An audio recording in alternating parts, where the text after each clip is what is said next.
Assalamualaikum warahmatullahi wabarakatuh. Perkenalkan, saya Prasetyo Dimas Kusuma Romijoyo dengan NIM 1710304028 Hukum Internasional kelas B.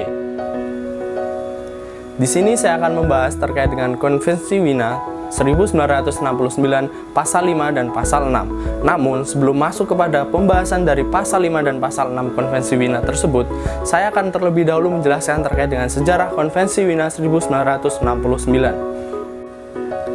Sejarah perjanjian internasional dimulai dengan konvensi yang diadakan di Wina, Austria pada tahun 1969 dan dianggap sebagai induk perjanjian internasional.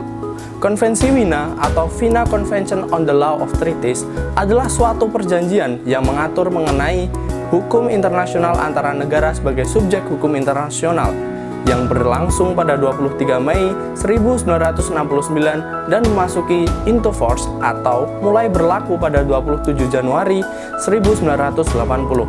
Pada tahun 1968 dan 1969, Konvensi Wina telah lengkap sehingga dapat diterapkan pada 22 Mei 1969 dan dapat dimulai penandatangannya satu hari setelah itu.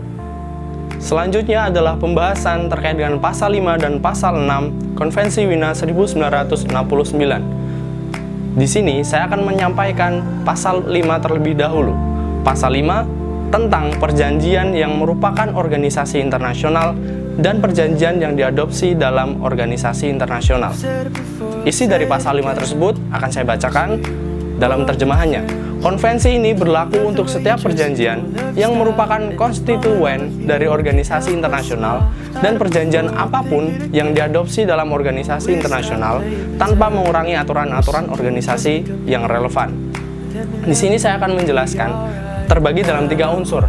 Yang pertama, unsur pertama, konvensi ini berlaku untuk setiap perjanjian yang merupakan konstituen dari organisasi internasional. Ini bermaksud bahwasanya konvensi ini dapat berlaku untuk setiap perjanjian yang merupakan hal yang berharga dari organisasi internasional. Atau lebih gampangnya, bahwasanya konvensi ini dapat berlaku kepada setiap perjanjian yang ada dalam organisasi internasional. Kemudian unsur yang kedua, dan perjanjian apapun yang diadopsi dalam organisasi internasional. Konvensi Wina dapat juga berlaku untuk seluruh perjanjian apapun yang diadopsi dalam organisasi internasional. Maksudnya bahwasanya organisasi internasional dalam mengadopsi suatu perjanjian dapat memberlakukan Konvensi Wina tersebut. Selanjutnya, unsur yang ketiga, tanpa mengurangi aturan-aturan organisasi yang relevan. Ini bermaksud bahwasanya di dalam penerapan Konvensi Wina tidak langsung serta-merta mengesampingkan aturan-aturan yang relevan dari organisasi tersebut. Jadi, Konvensi Wina dan aturan-aturan organisasi yang relevan dapat berjalan beriringan. Selanjutnya adalah Pasal 6 Konvensi Wina 1969. Pasal 6 ini terdapat dalam bagian 2 tentang kesimpulan dan mulai berlaku bagian dari perlakuan bagian 1 kesimpulan dari perjanjian. Pasal 6 ini mengatur tentang kapasitas negara untuk menyimpulkan perjanjian. Pasal 6 ini berisi tentang, dalam terjemahannya, setiap negara memiliki kapasitas untuk menyimpulkan perjanjian.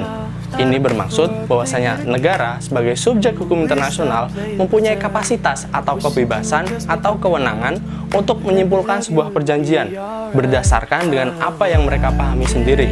Dalam hal ini, negara dapat diwakili oleh para pemimpinnya, pejabatnya, atau pemerintahannya dalam hal menafsirkan suatu perjanjian internasional.